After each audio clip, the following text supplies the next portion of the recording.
28वां अध्याय। दाऊद ने इस्राएल के सब हाकिमों को अर्थात गोत्रों के हाकिमों और राजा की सेवा टहल करने वाले दलों के हाकिमों को और सहस्त्रपतियों और शतपतियों और राजा और उसके पुत्रों के पशु आदि सब धन संपत्ति के अधिकारियों, सरदारों और वीरों और सब शूरवीरों को यरूशलेम में बुलवाया। तब दाऊद राजा खड़ा होकर कहने लगा, हे मेरे भाइयों और हे मेरी प्रजा के लोगों, मेरी सुनो। मेरी इच्छा तो थी कि यहोवा की वाचा के संदूक के लिए और हम लोगों के परमेश्वर के चरणों की पीढ़ी के लिए विश्राम का एक भवन बनाऊं,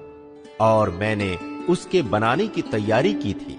परंतु परमेश्वर ने मुझसे कहा, तू मेरे नाम का भवन बनाने न पाएगा, क्योंकि तू युद्ध करने वाला है और तूने लहू बहाया है। तो भी इस्राएल के परमेश्वर यहोवा ने मेरे पिता के सारे घराने में से मुझी को चुन लिया कि इस्राएल का राजा सदा बना रहूं। अर्थात उसने यहूदा को प्रधान होने के लिए और यहूदा के घराने में से मेरे पिता के घराने को चुन लिया, और मेरे पिता के पुत्रों में से वह मुझी को सारे इस्राएल का राजा बनाने के लिए प्रसन्न हुआ। मेरे सब पुत्रों में से यहोवा ने तो मुझे बहुत पुत्र दिए हैं। उसने मेरे पुत्र सुलैमान को चुन लिया है कि वह इस्राएल के ऊपर यहोवा के राज्य की गद्दी पर विराजे। उसने मुझसे कहा, तेरा पुत्र सुलैमान ही मेरे भवन और आंगनों को बनाएगा, क्योंकि मैंने उसको चुन लिया है कि मेरा पुत्र ठहरे और मैं उसका पिता ठहरूंगा। यदि वो मेरी आज्ञाओं और नियमों के मानने में आजकल के समान दृढ़ रहे, तो मैं उसका राज्य सदा स्थिर रखूंगा। इसलिए अब इस्राएल के देखते अर्थात यहोवा की मंडली के देखते और अपने परमेश्वर के सामने अपने परमेश्वर यहोवा की सब आज्ञाओं को मानो और उन पर ध्यान करते रहो, ताकि तुम इस अच्छे देश के अधिकारी बने रहो और इसे अपने बाद अपने वंश का सदा का भाग होने के लिए छोड़ जाओ। हे मेरे पुत्र सुलैमान, तू अपने पिता के परमेश्वर का ज्ञान रख और खरे मन और प्रसन्न जीव से उसकी सेवा करता रह, क्योंकि यहोवा मन को जांचता और विचार में जो कुछ उत्पन्न होता है उसे समझता है। यदि तू उसकी खोज में रहे तो वह तुझको मिलेगा, परंतु यदि तू उसको त्याग दे तो वह सदा के लिए तुझको छोड़ देगा। अब चौकस रह, यहोवा ने तुझे एक ऐसा भवन बनाने को चुन लिया है जो पवित्र स्थान ठहरेगा। हियाव बांधकर इस काम में लग जा। तब दाऊद ने अपने पुत्र सुलैमान को मंदिर के ओसारे, कोठरियों, भंडारों, अटारियों, भीतरी कोठरियों और प्रायश्चित के ढकने के स्थान का नमूना और यहोवा के भवन के आंगनों और चारों ओर की कोठरियों और परमेश्वर के भवन के भंडारों और पवित्र की हुई वस्तुओं के भंडारों के जो जो नमूने ईश्वर की आत्मा की प्रेरणा से उसको मिले थे, वे सब दे दिए।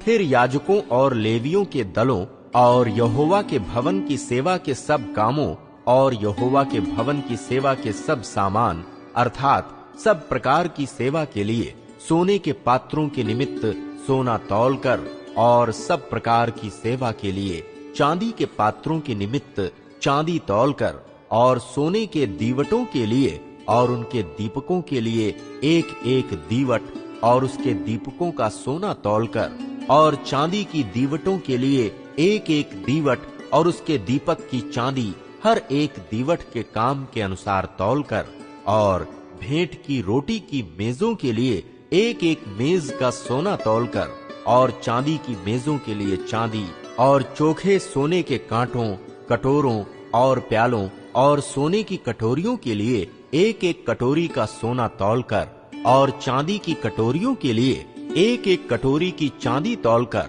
और धूप की वेदी के लिए ताया हुआ सोना तौलकर और रथ अर्थात यहोवा की वाचा का संदूक ढांकने वाले और पंख फैलाए हुए करूबों के नमूने के लिए सोना दे दिया।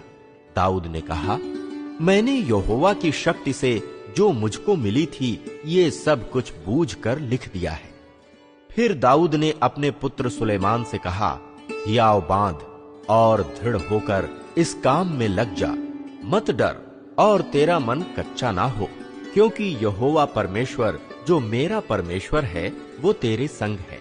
और जब तक यहोवा के भवन में जितना काम करना हो वह ना हो चुके, तब तक वह ना तो तुझे धोखा देगा और ना तुझे त्यागेगा। और देख, परमेश्वर के भवन के सब काम के लिए याजकों और लेवियों के दल ठहराए गए हैं, और सब प्रकार की सेवा के लिए सब प्रकार के काम प्रसन्नता से करने वाले बुद्धिमान पुरुष भी तेरा साथ देंगे। और हाकिम और सारी प्रजा के लोग भी जो कुछ तू कहेगा वही करेंगे।